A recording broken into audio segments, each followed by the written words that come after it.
Diesel gas ధరలను తగ్గించాలి. Petrol diesel gas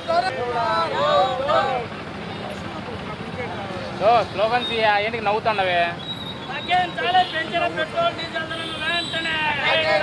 Narendra Modi ప్రభుత్వం, నరేంద్ర మోడీ ప్రభుత్వం, గవర్నమెంట్ నరేంద్ర మోడీ.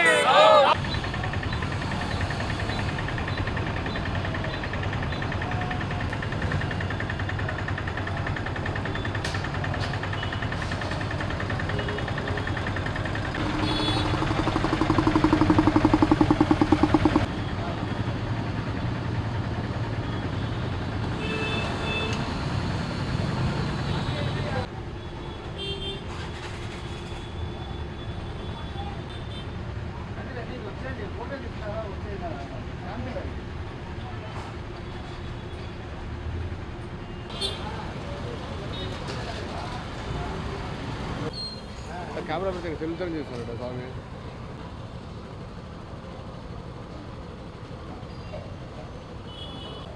పోయా పిలుచుకోబో రిపీట్కి వచ్చిన. పెట్రోల్ డీజిల్ ధరల పెంపును నిరసిస్తూ భారత కమ్యూనిస్ట్ పార్టీ సిపిఐ ఆధ్వర్యంలో ఈరోజు కడప నగరంలో నిరసన కార్యక్రమాన్ని నిర్వహిస్తూ ఉన్నాం. ఇవాళ అంతర్జాతీయ ముడి చమురుల ధర ఒక బ్యారెల్ ధర $100 పైబడి పెరిగిందన్నటువంటి కారణంతో ఉన్న పలంగా లీటరు పెట్రోలు డీజిల్ పైన ₹3 పైగా పెంపు ప్రభావము రేపొద్దున అన్ని రకాల నిత్యావసర వస్తువుల ధరలపైన, వ్యవసాయ ఉత్పత్తులపైన మొత్తం సమాజం మీదే ప్రభావం చూపి ప్రత్యక్షంగా పెట్రోలు డీజిల్ వినియోగించేటటువంటి వినియోగదారులే కాకుండా భారతదేశంలో ఉన్న ప్రతి పౌరుడి పైన ఈ ప్రభావం పడబోతూ ఉంది. దీన్ని మేము తీవ్రంగా ఖండిస్తూ ఉన్నాం, వ్యతిరేకిస్తూ ఉన్నాం.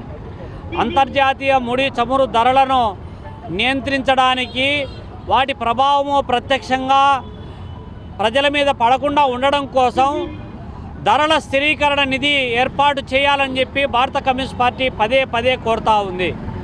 కానీ ఇవేమీ కూడా పాలక ప్రభుత్వానికి పట్టే పరిస్థితి ఇవాళ లేదు. దేశంలో ముడి చమురు ధరల ప్రభావము ఇవాళ ప్రతి రోజు కూడా 1000 కోట్ల రూపాయల అదనపు భారం పడతా ఉంది.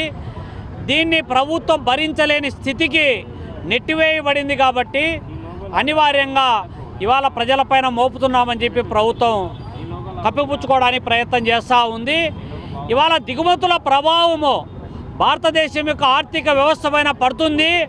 కాబట్టి దిగుమతి అవుతున్నటువంటి బంగారం నుంచి మొదలు పెడితే పెట్రోలు, డీజిల్, గ్యాస్ అన్నీ కూడా వాడకుండా నియంత్రించుకోవాలా, అదుపులో పెట్టుకోవాలని చెప్పి ఆంక్షలు విధించేటువంటి దౌర్భాగ్య స్థితి కొనసాగుతూ ఉంది. దీనికి ప్రధానమైనటువంటి కారణం ఇరాను యుద్ధ ప్రభావము.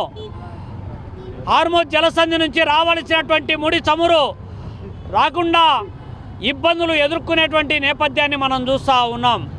దీనికి ప్రత్యామ్నాయంగా రష్యా నుంచి 89% ముడి చమురు దిగుమతి చేసుకున్నటువంటి ప్రభావం వల్ల అధిక ధరకు కొనుగోలు చేయాల్సినటువంటి పరిస్థితి కొనసాగడం ఒక భాగం అయితే, మనము భారతదేశము ముడి చమురును ఏ దేశం నుంచి దిగుమతి చేసుకోవాలా, ఎప్పుడు దిగుమతి చేసుకోవాలా, ఏ మోతాదులో దిగుమతి చేసుకోవాలని అమెరికా వాడు చెప్తే వాడి కనుసన్నల్లో భారత ప్రధానమంత్రితో సహా ఈ పాలక వర్గము అనుసరించేటువంటి దౌర్భాగ్య స్థితి. భారతదేశం యొక్క సార్వభౌమత్వము, ఆర్థిక స్వావలంబనను అమెరికా పురవీధుల్లో తాకట్టు పెడతా ఉంటే ఏ విధంగా చూస్తూ ఊరుకోవాలో ఒక్కసారి ఆలోచన చేయాల్సినటువంటి అవసరం ఉంది. చాలామంది చెప్తూ ఉంటారు, పనిని చేయనటువంటి వాళ్ళు, పనిని గౌరవించినటువంటి వాళ్ళు, పని బాట లేని పనికిమాల విధవలు, బొచ్చలేసుకొని నిక్కర్లు వేసుకొని ఊతకర్ర ఊదుకుంటూ తిరిగేటటువంటి వాళ్ళందరూ చెప్తా ఉన్నారు, యుద్ధం చేయండి, గలాట పడండి, పొరుగు దేశాలలో యుద్ధం జరుగుతూ ఉంటే మేము ఆనందిస్తామని పైశాచిక ఆనందం పొందే శ్రమకు వ్యతిరేకమైనటువంటి వర్గం ఎవరైతే ఉన్నారో వాళ్ళు చెప్తూ ఉంటారు. కానీ ఇవాళ యుద్ధ ప్రభావము భారతదేశం పైన ఏ విధంగా ప్రత్యక్షంగా పడతా ఉందో మనకు అర్థమవుతూ ఉంది.